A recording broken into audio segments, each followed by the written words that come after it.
Kasih Bapa di surga, urapanmu atas kami semua. Urapi hamba-Mu juga telah menyampaikan firman Tuhan. Dan hamba percaya Tuhan kami semua orang-orang yang diberkati. Terima kasih Bapa di surga. Haleluya, haleluya. Saudara yang siap mendengarkan firman Tuhan, mari bersama katakan amin, amin. Baik, silakan duduk kembali Bapak Ibu Saudara yang dikasihi dalam Tuhan. Shalom. Puji Tuhan, hari ini saya akan sampaikan tentang satu kebenaran firman Tuhan dalam kitab Lukas 4. Haleluya. Lukas 4 ayat yang ke-18 dan ayat yang ke-19. Yesus datang membebaskan saya dan saudara. Lukas 4 ayat yang ke-18 dan ayat yang ke-19.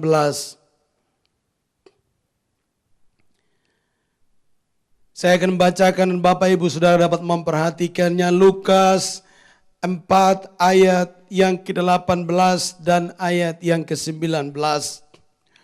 Roh Tuhan ada padaku, oleh sebab Ia telah mengurapi aku untuk menyampaikan kabar baik kepada orang-orang miskin, dan Ia telah mengutus aku untuk memberitakan pembebasan kepada orang-orang tawanan dan penglihatan bagi orang-orang buta, untuk membebaskan orang-orang yang tertindas, untuk memberitakan tahun rahmat Tuhan telah datang. Puji Tuhan Bapak Ibu dan Saudara yang dikasihi dalam Tuhan. Alkitab mencatat bahwa setelah Yesus saudara, Yesus setelah pada waktu dia dibaptis di sungai Yordan, kemudian Alkitab berkata bahwa Yesus kembali ke Nazaret. Yesus kembali ke Nazaret. Tapi sebelumnya saudara kita melihat bahwa Yesus itu tinggal di Nazaret dan bertumbuh di Nazaret. Kita baca dalam ayat 16 dikatakan, Ia datang ke Nazaret, tempat Ia dibesarkan. Dan menurut kebiasaannya pada hari Sabat, Ia masuk ke rumah ibadah, lalu berdiri hendak membaca dari Alkitab. Jadi Alkitab mencatat bahwa Yesus tinggal di Nazaret, Yesus besar di Nazaret, Yesus bertumbuh di Nazaret, saudara. Bahkan ada sebuah penjelasan menjelaskan bahwa memang saudara, Yesus diajar oleh bapaknya Yohanes. Karena bapaknya Yohanes adalah seorang imam waktu itu. Nah jadi saudara, Yesus bertumbuh di Nazaret. Kemudian Alkitab berkata Yesus pergi dan dibaptis di sungai Yordan. Dan kemudian Yesus kembali saudara. Dan waktu Yesus kembali saudara, dia kembali lagi ke Nazaret dengan satu tujuan, dengan satu visi yang luar biasa. Kalau pada waktu Yesus berada di dalam rumah ibadah, dalam masa-masa pertumbuhan, masa-masa persiapan saudara, maka saudara kita melihat bahwa Yesus begitu banyak belajar di rumah ibadah itu saudara. Tetapi setelah Yesus dibaptis saudara, ada satu mujizat, ada satu perkara besar yang terjadi. Alkitab berkata, inilah anakku yang kukasihi. Dan pada waktu Roh Kudus turun ke atas Yesus, dan Alkitab mencatat bahwa Roh Kudus membawa Yesus ke padang gurun. Dan selesai saudara Yesus melakukan puasa selama 40 hari, maka Tuhan Yesus kembali masuk ke Nazaret. Yang saya mau beritahu kepada saudara, bahwa ada satu perkara yang hebat di sini terjadi. Perkara yang hebat di sini terjadi, yaitu pada waktu Yesus penuh dengan Roh Kudus, kemudian dia ke padang gurun berpuasa selama 40 hari. Kembalinya Yesus ke Nazaret bukan seperti orang biasa lagi. Kembalinya Yesus ke Nazaret saudara, dengan satu tujuan visi, di mana Yesus mulai menyatakan diri bahwa dia adalah Mesias, dia adalah Tuhan. Yesus pada waktu lahir di palungan saudara, Alkitab berkata Tuhan turun menjadi manusia, mengambil rupa seorang hamba. Tuhan menjadi manusia. Tetapi saudara, setelah Yesus penuh Roh Kudus saudara, Alkitab berkata Yesus kembali ke Nazaret untuk menyatakan dirinya sebagai Mesias. Selama di Nazaret saudara, Alkitab mencatat di sini bahwa saudara, orang mengenal Yesus itu saudara sebagai anak tukang kayu. anak tukang kayu. Dia orang biasa sama dengan kita. Dulu kan teman kita juga. Dia ada tumbuh bersama-sama dengan kita. Kok kembali? Nah saudara. Nah inilah yang membuat saudara orang di Nazaret kurang menerima Yesus saudara. Nah saudara, orang-orang di Nazaret kurang percaya, tidak menerima. Bahkan juga mereka lihat Yesus, kok itu orang biasa. Dulu kami sama-sama bertumbuh. Mungkin sama-sama pancing ikan, apalagi saudara, Nazaret itu persis sekali di pinggir danau. Pinggir danau sekali saudara. Dan kalau kita melihat Yesus seperti kehidupannya itu selalu berurusan dengan danau juga. Ada danau Galilea, kemudian ada danau Tiberias di situ juga, ada danau dan sebagainya. Sekitar di pinggir danau itu ada Tiberias, ada Galilea, ada Nazaret. Nah saudara, kita melihat jadi kehidupan seperti itu. Nah pada waktu Yesus penuh Roh Kudus dan dia kembali menyatakan dirinya sebagai Mesias saudara, rupanya ada sebagian lingkungan wilayah Nazaret tidak terima. Maka itu kita melihat dalam judul pembacaan dikatakan Yesus ditolak di Nazaret. Kenapa Yesus ditolak di Nazaret? Karena Yesus saudara dianggap seperti orang biasa. Tetapi begitu waktunya muncul saudara, Yesus harus tampil sebagai Tuhan, sebagai Mesias. Yesus harus menyatakan dirinya bahwa dia adalah sang juru selamat dunia. Dia bukan lagi orang biasa, tapi dia harus tampil karena Roh Kudus telah turun ke atas Tuhan Yesus. Dan Tuhan Yesus harus tampil untuk membebaskan para tawanan. Sudah waktunya Yesus harus membebaskan Nazaret dari kuasa kutuk, dari kuasa sakit penyakit, dari segala ikatan setan. Makanya Yesus tampil ke Nazaret dengan satu visi yang baru. Bahwa Yesus ingin Nazaret dibebaskan. Kapernaum dibebaskan. Galilea dibebaskan saudara. Nah ini visinya saudara. Tapi kita melihat saudara, tujuan Tuhan itu saudara tidak tercapai di Nazaret. Tidak tercapai di Nazaret. Akhirnya saudara, Alkitab mencatat, kalau kita baca selanjutnya, Yesus dalam rumah ibadah di Kapernaum. Yesus melanjutkan perjalanan ke Kapernaum. Tetapi kalau saudara di Nazaret, saudara yang kita lihat, saya ajak saudara kita lihat dulu ayat yang ke-25. Apa kata Yesus? Ayat 24, dan katanya lagi, aku berkata kepadamu, sesungguhnya tidak ada nabi dihargai di tempat asalnya. Halo? Dan ayat 25, dan aku berkata kepadamu, dan kataku ini benar, pada zaman Elia terdapat banyak perempuan janda di Israel. Ketika langit tertutup selama 3 tahun dan 6 bulan. Dan ketika bahaya kelaparan yang hebat menimpa seluruh negeri.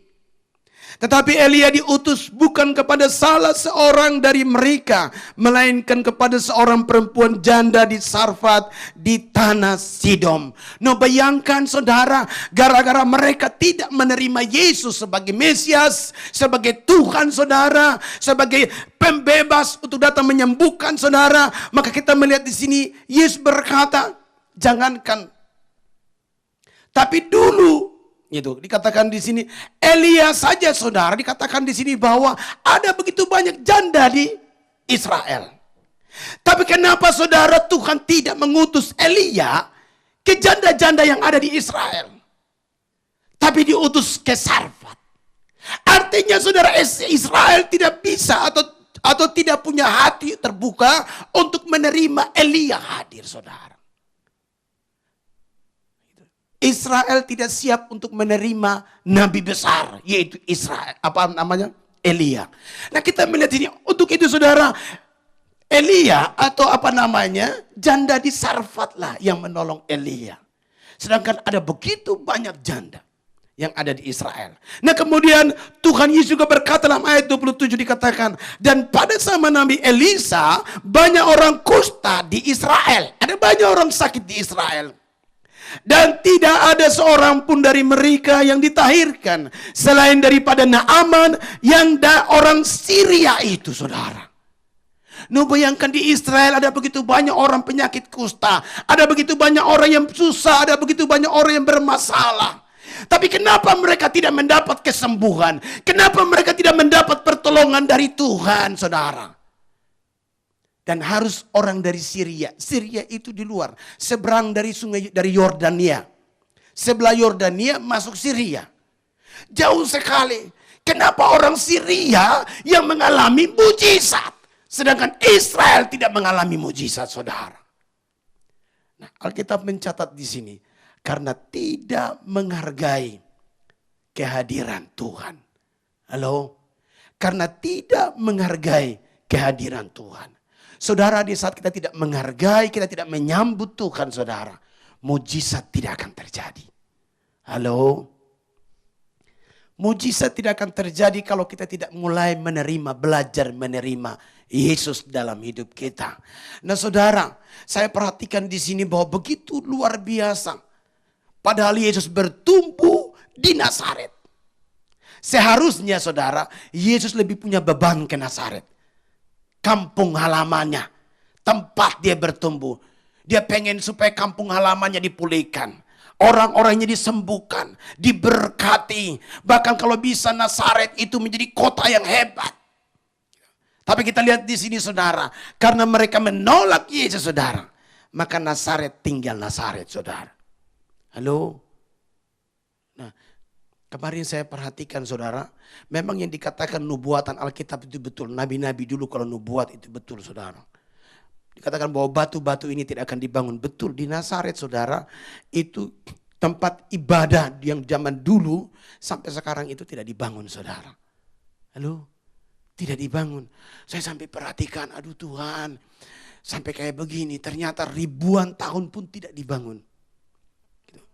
Akibat dari kalau satu negara, satu daerah, satu kota tidak menerima Tuhan, saudara, itu imbasnya ribuan tahun, saudara. Halo? Mesir, saya berpikir bahwa Mesir itu kota yang hebat. Ternyata Tangerang masih lebih maju dari Mesir. Halo? Aduh, padang gurun kering. Kita mau tanam apa? Sampah di mana-mana. Itu rotinya besar-besar begini, saudara. Besar-besar, lalat kerumun di pinggir jalan, kena debu semua. Baru orang datang beli, dalam hati saya. Betapa miskinnya ke daerah ini, saudara. Padahal kota zaman dulu yang pertama maju, Mesir. Intelektual, orang hebat itu dari Mesir. Sampai Musa pun jadi orang hebat. Dididik dalam sekolah yang begitu hebat. Tapi hari ini, saudara, Tangerang lebih maju. Loh, itu semua yang pergi itu orang Indonesia semua sampai bilang begini. Ada 61 orang, jadi mereka bilang begini. Ternyata Indonesia, syukur kita ada di Indonesia. Halo, sesusah-susahnya di Indonesia, Indonesia lebih enak, saudara. Artinya di luar sana begitu parah. Aduh, sampai saya perhatikan, aduh berat sekali hidup mereka. Kenapa seperti itu? Karena Mesir terkenal dewa matahari zaman dulu. Mesir dulu menghadirkan jampi-jampi perdukunan segala macam. Musa buat ular, jampi-jampinya juga buat ular. Nah, bayangkan.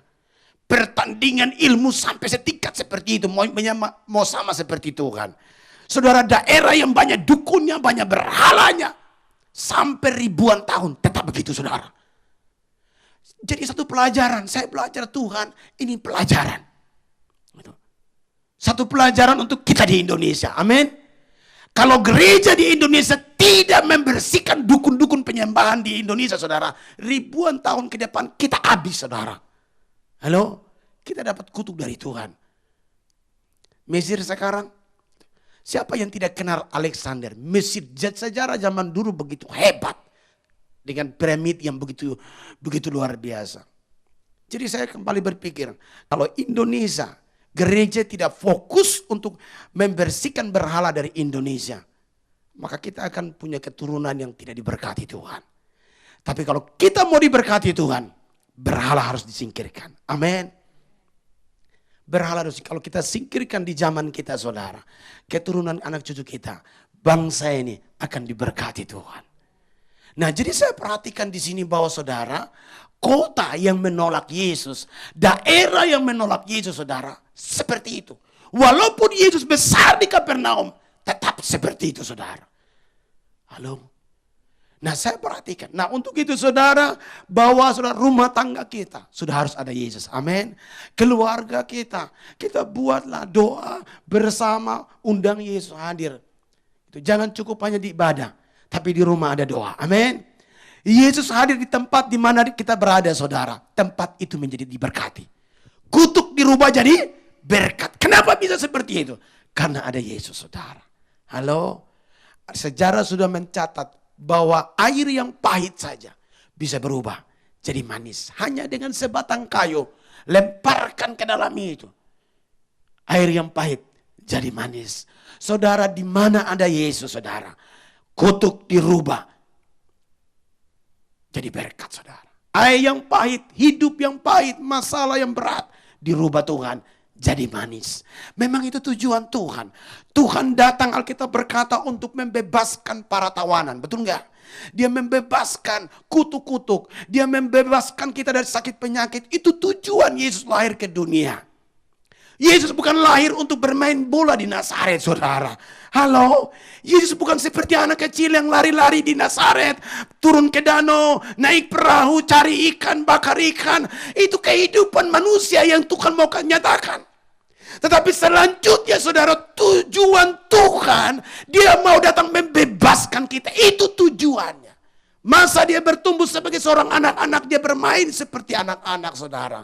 Tapi setelah genap waktunya, saudara, dia harus melakukan tugas sebagai Mesias. Yaitu apa? Membebaskan manusia dari ikatan dosa. Melepaskan, menyembuhkan, memulihkan. Jadi saudara, Natal sebenarnya berbicara tentang Yesus datang membebaskan kita. Amin. Yesus datang menyembuhkan kita. Yesus datang memulihkan kita. Masalah apapun, saudara, Yesus datang untuk memulihkan, saudara. Itu Natal. Jadi Natal bukan kita melihat Yesus di palungan. Yesus bermain-main. Itu masih Nazaret, saudara. Kalau kita tidak buka hati kita untuk menerima dia sebagai Mesias, sebagai Tuhan yang membebaskan, saudara, selamanya kita cuma Nazaret saja. Selamanya kita tidak akan melihat perubahan terjadi dalam hidup kita. Tapi kita harus buka diri dan kita memandang Yesus bukan orang biasa. Yesus adalah Tuhan yang diurapi. Dan dia datang ke Nazaret tujuannya untuk membebaskan, untuk menyembuhkan, saudara. Jadi saudara, hati kita, pikiran kita, kita harus buka untuk melihat Yesus bukan orang biasa. Tapi Yesus adalah Tuhan yang datang menyelamatkan kita. Saudara, Natal punya arti yang dalam atau punya berkat yang besar buat kita. Kalau kita membuka hati, membuka diri dan berkata, Yesus, Engkau Tuhan, Engkau Juru Selamat yang membebaskan saya. Amin. Gitu. Makanya kadang-kala saya renungkan bagaimana palungan Yesus. Boleh kita renungkan seperti itu. Tetapi ingat baik-baik, kalau kita tidak bisa merenungkan bahwa Yesus itu adalah Tuhan, kalau kita tidak sambut dia sebagai Sang Raja, saudara, maka kita tidak mengalami perubahan dalam hidup kita. Halo? Seperti Nazaret, mereka tidak bisa menyambut Yesus sebagai Mesias. Dan saya suka di ayat-ayat selanjutnya. Ternyata saudara, Yesus, saudara, dia pergi ke Kapernaum dan ada satu mujizat setelah Yesus penuh Roh Kudus, lakukan pergi dari Yordan naik ke tempat di padang gurun untuk berpuasa. Itu masuk wilayah Palestina kemarin saya perhatikan. Lalu selanjutnya dia berjalan sampai ke Nazaret. Ternyata saudara, Yesus melakukan mujizat dikatakan di sini. Kita lihat ayat 32, 33. Di dalam rumah ibadah itu ada seorang yang kerasukan setan dan ia berteriak dengan suara keras. Ayat 34. Hai engkau Yesus orang Nazaret, apa urusanmu dengan kami? Engkau datang hendak membinasakan kami. Aku tahu siapa engkau yang kudus dari Allah. Tetapi Yesus menghardiknya, katanya, diam, keluarlah daripadanya. Dan setan itu pun menghempaskan orang itu ke tengah-tengah orang banyak, lalu keluar daripadanya dan sama sekali tidak menyakitinya. Saudara, ini pertama kalinya Yesus menyatakan diri sebagai Mesias, sebagai Tuhan. Begitu dia masuk ke Nazaret pertama saudara. Dan ditolak dia masuk ke Kapernaum. Di sini pertama kali Yesus mulai melakukan perlawanan dengan setan. Begitu Yesus dipenuhi Roh Kudus, saudara, kita mencatat Yesus langsung mengadakan konfrontasi, langsung mengadakan saudara permusuhan atau membersihkan setan-setan. Jadi saya lihat di sini saudara luar biasa. Begitu Tuhan penuh Roh Kudus saudara, ngalami kepenuhan Roh Kudus turun ke atasnya. Kita melihat di sini bahwa setan-setan dibersihkan. Sedangkan pada waktu Tuhan Yesus masih kecil, Kapernaum dengan Nazaret itu dekat. Saya percaya mungkin tempat Tuhan Yesus lari-lari pergi ke Kapernaum zaman waktu Yesus masih kecil.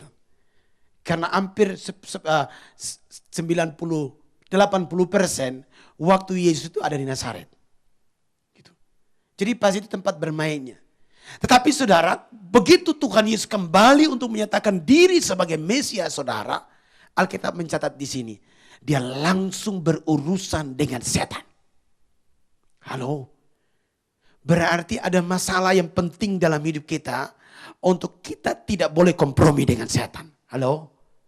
Di saat orang mulai kompromi dengan setan, di saat saudara kita mulai bawa diri untuk bergaul dengan setan atau bertanya kepada para dukun dan sebagainya, itu awal hidup kita mulai hancur saudara. Jadi saya perhatikan di sini ada ikatan, ada dosa, ada segala macam semua ini saudara. Inilah yang Tuhan mau membebaskan kita dari setan. Gitu. Urusan pertama yang Tuhan hadapi adalah sakit penyakit karena setan saudara. Nah kira-kira Indonesia banyak gak? Ada banyak setan gak nih? Banyak saudara. Banyak orang pergi bertapa di mana-mana, cari ini, cari itu, ramal kiri, ramal kanan. Waduh saudara, pakai ini, pakai itu. Hampir semua saudara di Indonesia, mau dari suku manapun juga ada. Masing-masing daerah punya bawaan ilmu ini, ilmu itu dan sebagainya. Nah untuk itu saya perhatikan saudara. Tapi kita mulai melihat bahwa Yesus datang. Dia mulai mengadakan permusuhan atau mulai menghajar setan-setan. Saya lebih suka kata menghajar saudara. Jadi setan itu harus dihajar saudara. Halo, harus dihajar. Saya lebih suka usir masih kurang bagus saudara. Hajar dia saudara. Injak dia saudara. Halo, karena Yesus saja marah sama setan. Apalagi kita. Halo, kita yang biasa saja ini saudara. Jadi kita harus betul-betul saudara punya prinsip. Sekali Yesus tetap Yesus. Tidak ada hubungan dengan setan. Putus hubungan dengan setan dan cari Tuhan sungguh-sungguh. Saya percaya saudara bahwa di Natal ini kalau kita menjadikan Yesus, saudara mulai menjadikan Yesus sebagai Tuhan, sebagai Raja, sebagai Mesias, maka hidup kita akan dipulihkan. Amin. Dia datang bukan seperti orang biasa lagi. Tapi dia datang untuk membebaskan kita. Sikap hati kita itu membuat bagaimana kita bisa mengalami pertumbuhan dan perubahan. Ternyata saya perhatikan dalam pembacaan ini. Saya temukan kesimpulannya. Ternyata masalahnya di sikap hati. Bagaimana kita menerima Tuhan. Gitu. Kalau kita terima Tuhan seperti kawan biasa. Seperti anak kecil. Kita tidak terima seperti orang biasa saja. Maka yang kita terima pun biasa-biasa. Tapi kalau kita terima Tuhan, dia adalah Tuhan, dia adalah Mesias, dia adalah Sang Juru Selamat. Dia bisa membebaskan, dia bisa menyembuhkan. Kalau kita terima Tuhan seperti itu saudara. Maka kita mengalami apa yang kita pikirkan, apa yang kita percayakan. Itu kita akan mengalami. Jadi saudara, saya mau ajak kepada saudara bahwa Natal, mari kita renungkan bahwa Yesus datang untuk menyembuhkan saya. Membebaskan saya. Melepaskan saya. Amin. Luar biasa. Kira-kira siapa di sini yang tidak punya masalah? Halo. Halo. Saya percaya kita semua orang-orang yang punya tantangan, punya masalah. Tapi ingat baik-baik. Di saat ada Yesus saudara. Masalah diubah. Persoalan diubahkan. Dan kita boleh mengalami kelepasan dari Tuhan. Nah saudara, gara-gara saudara di mana Nazaret tidak mau menerima saudara. Yesus ke Kapernaum. Dekat sekali di wilayah yang sebelah. Di Kapernaum saudara begitu banyak mujizat terjadi. Tuhan lakukan banyak perkara di sana. Saya percaya di saat kita mulai menerima Tuhan. maka mujizat terjadi. Kita tidak mau seperti Nazaret, tapi kita mau seperti Kapernaum, saudara. Sambut Tuhan sebagai Mesias dalam hidup kita. Baik, puji Tuhan. Ini sedikit renungan firman Tuhan buat kita semua. Saudara, saya mau ajak kepada saudara untuk kita berdoa. Halo? Kita berdoa, saya akan berdoa buat saudara. Mungkin saudara merasa, oh selama ini saya mau tutup tahun tapi saya punya sakit belum sembuh. Atau mau tutup tahun tapi saya punya masalah belum selesai. Mau tutup tahun tapi kok gitu dan sebagainya. Kemarin ada satu perusahaan saudara, itu dia bilang begini, Pak ini sudah akhir tahun pun kami masih tetap selalu punya masalah terus. Lalu bisa enggak Pak tolong datang dulu. Lalu saya datang ke tempatnya, begitu sampai dia bilang, Pak orang bilang di perusahaan saya ini selalu ada gangguan. Oh begitu ya. Kalau begitu Bapak tunggu sebentar. Boleh enggak saya putar-putar lihat dulu perusahaan ini. Oh boleh saja. Dia kasih pakai itu masker habis semua. Dikasih lagi tanda itu apa di sini. Tamu katanya. Supaya nanti masuk ke sana jangan-jangan orang salah mengerti. Ada karena banyak karyawan, tamu. Lalu saya mulai putar. Putar sampai kembali di ruang kantornya, dia tanya, bagaimana Pak? Ada sesuatu Kak? Gitu. Saya bilang, oh ya di belakang sana itu rupanya ada gangguan. Bagian pojok perusahaan sana itu, bagian sebelah sana. Sepertinya selalu ada bayangan-bayangan setan menyerupai manusia. Ada gangguan seperti itu.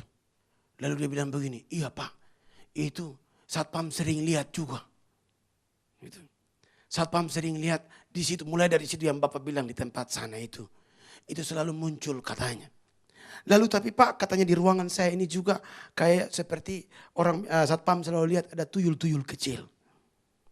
Lalu saya bilang begini, Pak kalau ada tuyul Pak, itu kelihatan perusahaan jalan tapi duitnya habis. Lalu dia bilang, iya Pak, betul juga. Ini kami pekerjaan ini jalan terus, order jalan terus, tapi duitnya nggak tahu kemana. Lalu saya bilang, oh uang jin dimakan setan. Jadi dia langsung kaget, oh iya betul Pak, ini duitnya kemana, nggak tahu. Padahal kalau dicek biasa saja. Oh saya mulai curiga, ini pasti. Sekarang ini banyak sekali, Haji Makmur. Mereka pelihara tuyul saudara. Jadi mau tidak kita nggak bisa lihat saudara. Tapi cara kerjanya curi duit saudara. Nah seperti itu. Lalu dia bilang Pak ada satu yang lebih berat di Bekasi. Itu perusahaan yang di sana itu lebih berat. Itu banyak yang kesurupan. Oh saya bilang kalau sudah sampai kesurupan berarti ada penunggunya di situ. Begitu kami pergi putar semua keliling selesai. Saya bilang Pak ini di sini. Oh ternyata ini ada ini. Mulai masuk saya curiga, wah ini kok ada tempat-tempat lewatnya ini. Tapi tempat tinggalnya ini biang keroknya siapa ya ini? Kita mau putar. Ternyata sampai itu. Wah ini ada kuntilanak di sini nih Pak. Langsung dia kaget. Pak itu memang dari dulu ini di sini ini orang suka sembah di sini. Dan di sini sudah banyak orang kampung ini sembah di sini. Jadi dulu tanah itu masih tanah kampung, kuburan besar, orang suka sembah di situ. Dan memang orang kampung itu bilang gitu banyak kuntilanak. Waktu dia beli, saudara, habis selesai dia bangun perusahaan itu, tidak ada doa, ucapan syukur, tidak ada. Padahal ini orang Kristen, saudara. Malah dia izinkan orang-orang yang dari kampung itu datang bikin sesajen, potong ini, segala macam. Tapi berdoa, dirikan pendeta untuk buat doa ibadat, tidak ada, saudara. Saya bilang ini orang Kristen, pikirannya nggak tahu sudah kemana saudara. Ternyata sepanjang jalan ngobrol-ngobrol dia bilang gini, saya punya luka sama Tuhan, saya nggak percaya Tuhan lagi. Nah, bayangkan saudara, akhirnya.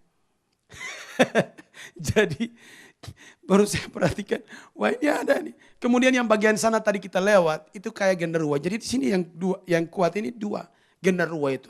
Nah kalau ada genderuwo di satu tempat di perusahaan, mesin suka rusak. Itu cara kerjanya. Saya bilang ini pasti mesin selalu rusak. Dia bilang betul Pak. Nah, itu berarti itu. Kalau yang suka bikin gangguan, kesurupan itu kuntilanak. Gitu. Jadi terus dia bilang begini, bagaimana Pak, ada lain lagi? Saya bilang begini, tidak, itu bosnya itu. Jadi kita hancurkan. Alkitab bilang kita ikat orang kuatnya, hancurkan dia. Injak-injak sama dia. Usir keluar tuh. Ini gitu. Nanti anak buahnya lari, yang penting kita pegang orang kuatnya dulu. Habis selesai kami doa. Lalu dia bilang begini, Pak kalau bisa tuh, sekarang saya merasa berat sekali. Hadapi untuk perusahaan mau tutup tahun, aduh nanti bagaimana bayar karyawan dalam sebulan itu 173 juta. Sebulan. Lalu nanti bagaimana, saya sudah pikir-pikir. Lalu saya bilang begini, Pak, kalau Bapak tidak menghadirkan Tuhan, tetap hidup Bapak akan semakin berat. Akhirnya dia bilang, Pak kalau begitu setiap Jumat, bikinlah ibadah di sini. Bayangkan orang Kristen tadinya mengandalkan kekuatannya, sekarang mau hancur baru cari Tuhan. Halo, lebih baik sebelum hancur. Alkitab ada pepatah berkata mencegah lebih baik daripada mengobati. Kalau sudah parah saudara, waduh.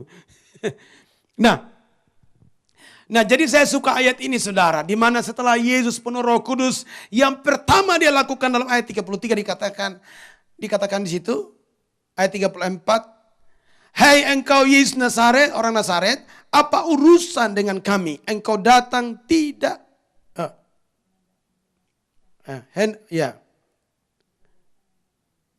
Iya. Kemudian 35. Tetapi Yesus menghardik katanya, diam, keluarlah daripadanya. Dan setan itu pun menghempaskan orang itu ke tengah-tengah orang banyak. Lalu keluar daripadanya dan sama sekali tidak menyakitinya. Saudara, kenapa Yesus di Kapernaum pertama kalinya dia lakukan usir setan? Karena Alkitab mencatat, di saat Tuhan usir setan, maka kerajaan Allah turun di tempat itu. Amin. Jadi di mana terjadi saudara orang mulai usir setan, berarti kerajaan Allah turun di tempat itu. Jadi Tuhan mau supaya kerajaan Tuhan turun di Kapernaum. Tidak lagi kerajaan setan yang menguasai Kapernaum, tapi kerajaan Tuhan harus turun di Kapernaum. Jadi saudara, ternyata usir setan itu penting. Awal pelayanan Yesus saudara, dia lakukan usir setan dulu.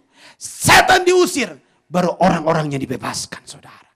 Jadi saudara, ternyata gereja seperti yang Alkitab berkata, tanda-tanda ini menyertai orang-orang percaya. Mereka usir setan demi namaku. Saudara, kita sebagai orang percaya, sudah 10 tahun, 50 tahun kita ikut Tuhan. Kalau kita nggak bisa usir setan, saudara jangan sampai setan yang usir kita, saudara. Halo? Nah untuk itu saudara, kita sudah harus mulai usir setan. Karena di saat saudara mulai usir setan, kerajaan Allah turun. Amin. Doa Bapa kami begitu indah sekali. Datanglah kerajaanmu. Jadilah kehendakmu di bumi seperti di surga. Saudara mau rencana Tuhan, berkat Tuhan, kuasa Tuhan, penyertaan Tuhan, segala yang terbaik dari Tuhan terjadi dalam hidupmu. Mulai saudara usir setan. Amin. Usir setan saudara. Karena setan ini biang keroknya. Di rumah kalau ada gangguan, mulai belajar usir setan. Ada gangguan, tidak ada gangguan, pagi-pagi berdoa mulai. Dalam nama Yesus, setiap gangguan, setiap setan, saya usir. Amin. Karena kadang-kala kita tidak bisa melihat, betul nggak? Ya memang tidak bisa melihat. Kecuali saudara dikasih karunia untuk melihat. Nah itu beda. Jadi sudah harus kita mulai belajar usir setan. Supaya saudara, sekarang saudara, setan tidak diundang saja dia datang. Apalagi diutus sama Haji Makmur. Kan gitu ya. Gitu. Tuyul datang untuk curi duit. Bayangkan. Jangankan asrama tentara saja saudara, babi ngepet bisa masuk. Asrama tentara. Nah, saya sampai heran, ini asrama tentara. Kok dukun ini berani kirim babi ngepet masuk saudara. Duit habis. Ada satu keluarga sih menjuntak. Kami lagi berdoa. Tuhan kasih tahu ini ada setan menyerupai babi. Gesek-gesek di tembok.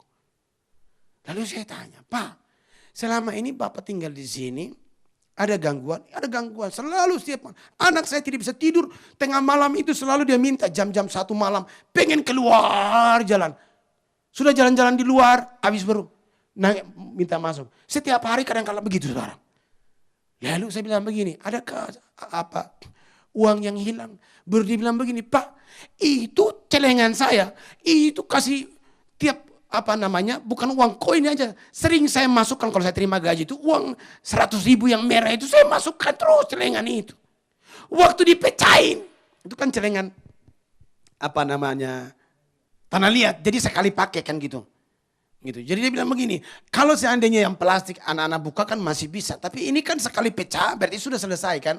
Gitu. Jadi tidak bisa, jadi tidak mungkin orang anaknya curi uang, dia bilang begitu. Itu uang 100.000 dimasukin. Itu waktu dipecahin saudara, enggak ada uangnya. Hilang semua. Setiap kali begitu terus.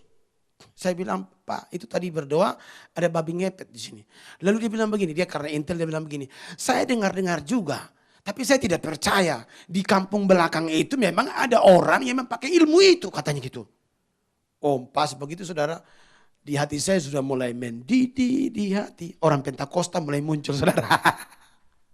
Mendidih di hati. Oh habis saudara. Dalam hati saya, Pak, nanti saya, kalau Bapak intel tidak lihat dengan ini. Bapak cuma intel lihat dengan mata jasmani. Gitu. Tapi kita kalau pendeta lihat dengan mata rohani. Jadi akhirnya saudara, saya putar ke kampung itu saudara. Ternyata betul. Nah kebetulan pas ada satpam situ, orang timur tinggal kos-kosan di situ.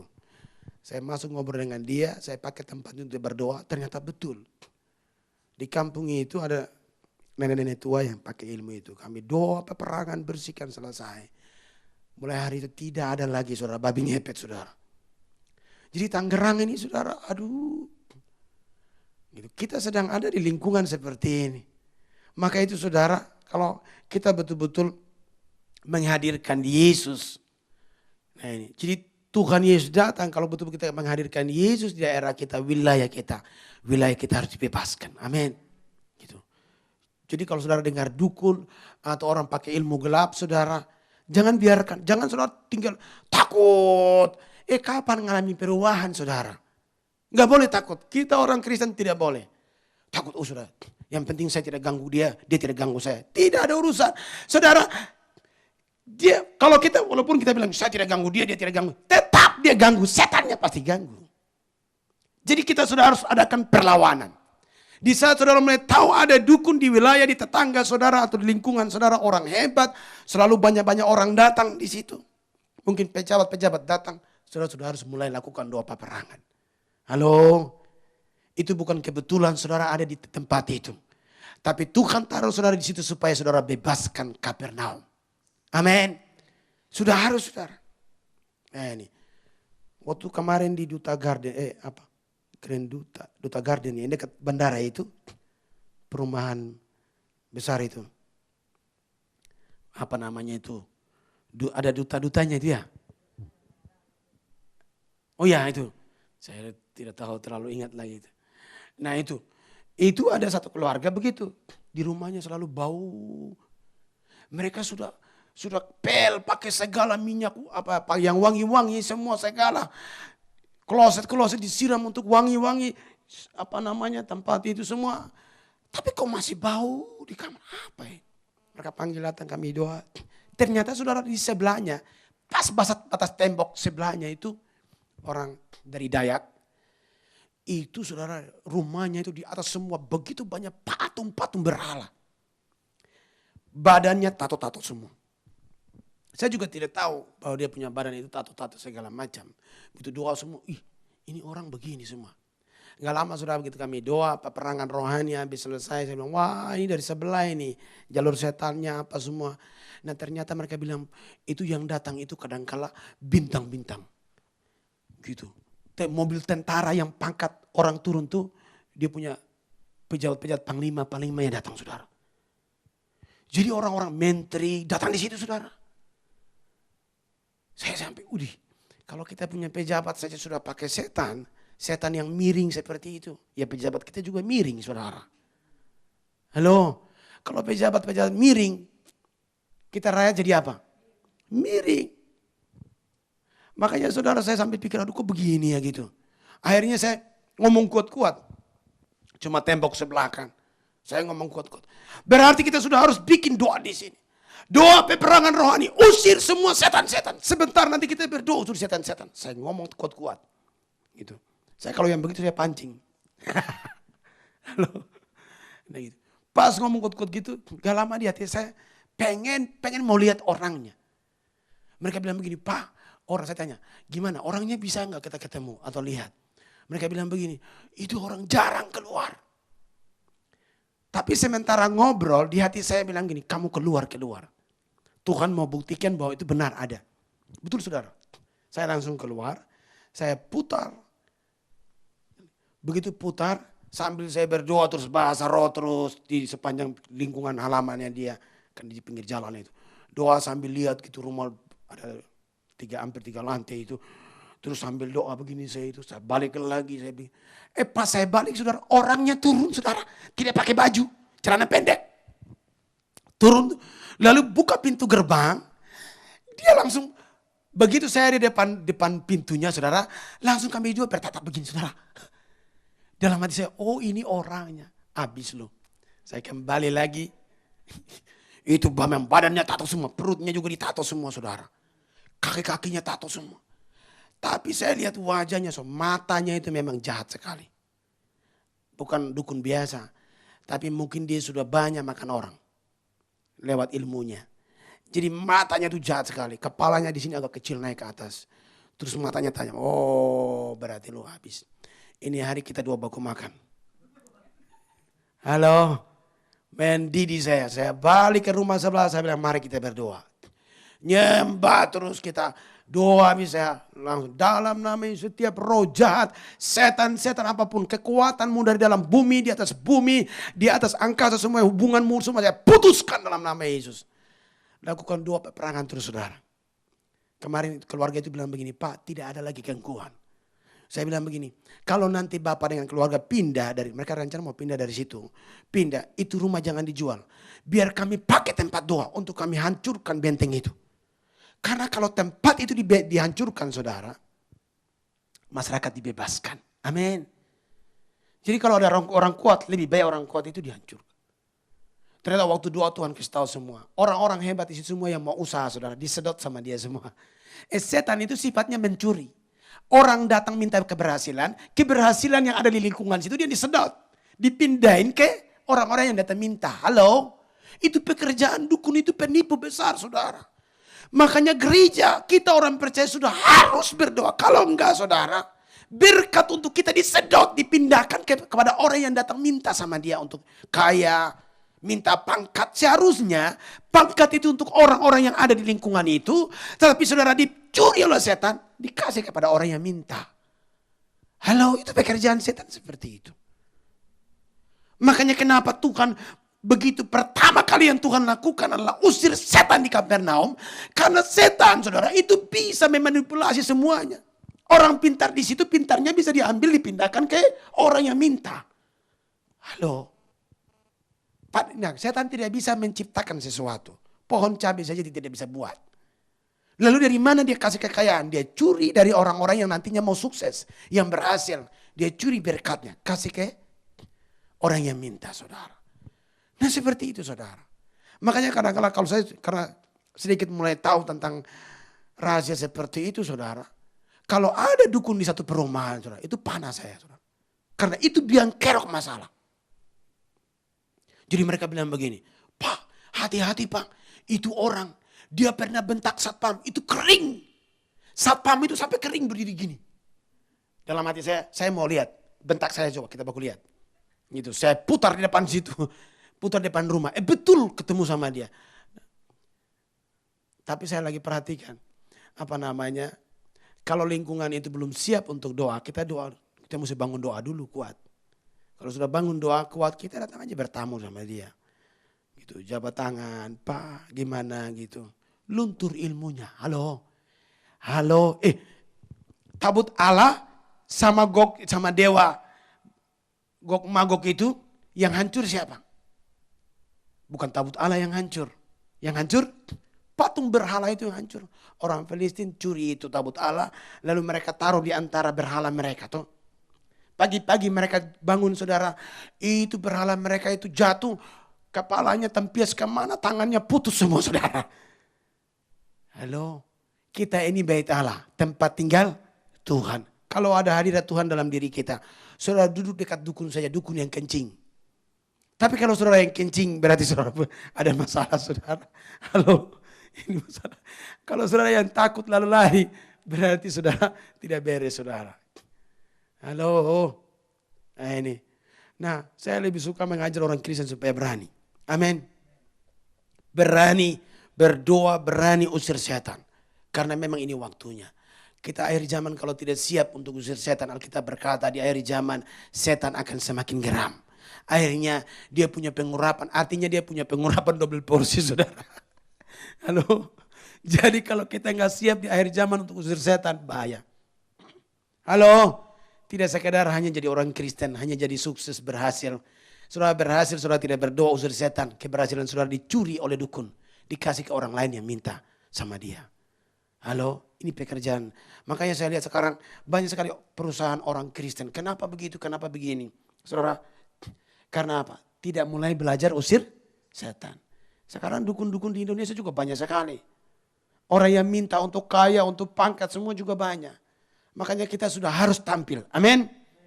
Harus tampil, berdoa sungguh-sungguh. Mulai dengan apa? Usir setan. Punya visi, saya mau supaya Jakarta dibebaskan. Amin. Gitu, kota Jakarta harus dibebaskan. Greenfield harus dibebaskan dari segala kuasa kegelapan. Orang sakit disembuhkan. Doakan supaya saudara di tempat ini saudara. Setiap hari ada orang didoakan. Amin. Kelepasan terjadi, kesembuhan terjadi. Pokoknya setiap hari harus ada mujizat. Gitu. Di gereja kami mulai itu saudara. Setiap hari, sekarang saya tulis di tembok itu. Setiap hari ada mujizat. Jadi kita punya mimpi seperti itu saudara. Setiap hari ada mujizat. Harus ada orang didoakan. Kita mau supaya lingkungan itu dibebaskan. Dan mereka merasakan bahwa tanah pun diberkati Tuhan. Usaha apapun diberkati Tuhan. Jadi kami lagi doakan seperti itu. Memang daerah agak pinggir sana di Tangerang. Banyak jin di sana, banyak. Dulu saat Pam aja mau lewat itu di pinggir jalan saudara. Di jalan dia harus bilang permisi, numpang-numpang anak babi mau lewat. Itu tempat banyak setan. Kami mulai di situ. Mulai ajar, mulai usir setan di sana, bersihkan tempat itu. Sekarang mulai, orang jualan pun mulai berhasil. Jadi saya percaya saudara, di mana saudara kita mulai usir setan, kerajaan Allah turun. Kalau kerajaan Allah turun, berkat surga itu pasti ada. Amin. Damai sejahtera, perlindungan, semua pasti ada. Nah baik saudara, Natal, mari sambut Yesus. Sambut dia sebagai Juru Selamat, sebagai Mesias yang punya kuasa yang diurapi. Tuhan yang berkuasa, yang sanggup membebaskan diri saudara dan saya, dan juga sanggup membebaskan orang lain di sekitar kita. Amin. Baik, saya kira itu sedikit renungan. Mari tundukkan kepala dan berdoa. Kalau ada yang sakit, yang punya masalah, saudara angkat hati sama Tuhan. Saya percaya Tuhan Yesus datang untuk membebaskan kita. Mungkin masalah rumah tangga, masalah keluarga, atau masalah usaha, pekerjaan. Saudara mungkin berpikir, Tuhan saya tahun depan nanti bagaimana. Saya belum bayar ini, bayar itu. Percaya Tuhan pasti buka jalan. Haleluya. Haleluya. Kita angkat pujian El Shaddai, El Shaddai. Tak usah ku takut, Allah menjagaku. Tak usah ku bimbang, Yesus pelihara. Tak usah ku susah, Roh Kudus hiburku. Tak usah ku cemas, Dia memberkatiku. El Shaddai, El Shaddai, Allah Maha Kuasa.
Haleluya.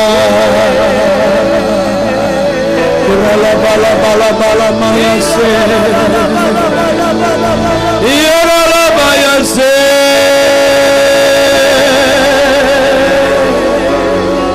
Kirala baya la bala bala bala. Shadara la baya la bala.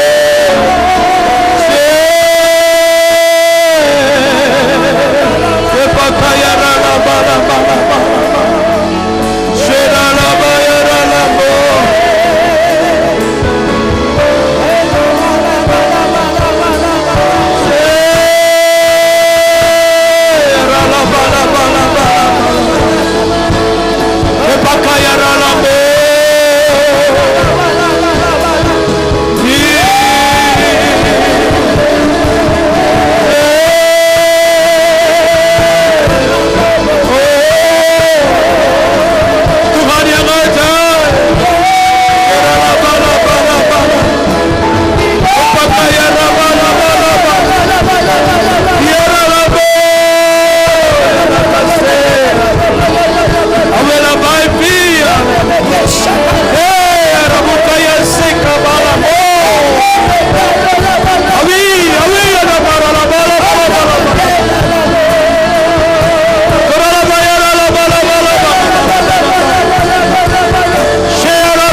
Tolak segala kuasa kegelapan, roh-roh jahat yang menghalangi, kami usir dalam nama Yesus. Darah Yesus membebaskan dalam nama Yesus. Darah Yesus membebaskan masa depan kami. Darah Yesus membebaskan usaha, pekerjaan, bisnis. Darah Yesus membebaskan rumah tangga. Darah Yesus membebaskan anak-anak kami. Darah Yesus membebaskan setiap pekerjaan kami. Dalam nama Yesus. Darah Yesus membebaskan setiap tempat kami tinggal. Tempat kami bekerja. Darah Yesus membebaskan dalam nama Yesus. Setiap ikatan, setiap sakit penyakit, setiap apapun juga, kami usir keluar dalam nama Yesus. Darah Yesus membebaskan dan menyembuhkan. Haleluya. Tuhan, hamba berdoa Tuhan, berkat perlindungan yang daripada Tuhan, berkat kerajaan surga turun atas setiap pekerjaan kami, turun atas setiap bisnis, turun atas setiap rumah tangga, turun atas setiap keluarga, turun atas setiap anak-anak kami, turun atas setiap tempat di mana kami berada. Dalam nama Yesus, berkat kesembuhan, berkat mujizat, berkat damai sejahtera, perlindungan dari Tuhan turun atas kami semua di dalam nama Yesus. Berkat Natal itu menjadi bagian dalam hidup kami dalam nama Yesus.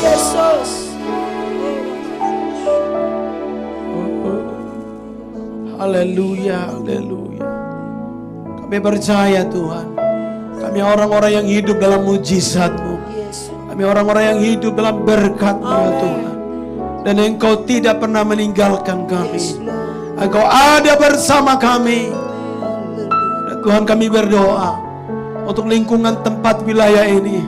Kami berdoa Tuhan bawa jiwa-jiwa. Kami berdoa untuk jiwa-jiwa dari timur, barat, utara, selatan. Kami katakan terbukalah, terlepaslah dalam nama Yesus. Terlepaslah dalam nama Yesus. Kami berdoa oleh kuasa Roh Kudus, jiwa-jiwa, oh haleluya, kami panggil mereka dalam nama Yesus. Mereka yang terikat dilepaskan. Mereka datang ke tempat ini untuk beribadah di dalam nama Yesus. Tuhan, penuhi tempat ini dengan jiwa-jiwa Tuhan. Mereka yang sakit, mereka yang bermasalah, Tuhan bawa mereka untuk dipulihkan di tempat ini. Mereka dipulihkan di tempat ini. Kami berdoa kuasa-Mu Tuhan nyata di tempat ini. Biar setiap hari ada mujizat. Setiap hari ada orang dipulihkan di tempat ini. Jadikan tempat ini menjadi rumah doa-Mu ya Tuhan. Oh Tuhan, kami mau melihat Engkau sebagai Mesias, Engkau sebagai Tuhan, Engkau sebagai Raja yang hadir di wilayah ini Tuhan Yesus. Oh terima kasih Tuhan. Berkati para pelayan di tempat ini. Berkati semua kami di tempat ini ya Tuhan. Haleluya. Terima kasih Bapa di surga. Dalam nama Tuhan Yesus kami berdoa. Haleluya, haleluya. Saudara yang diberkati Tuhan, bersama katakan amin.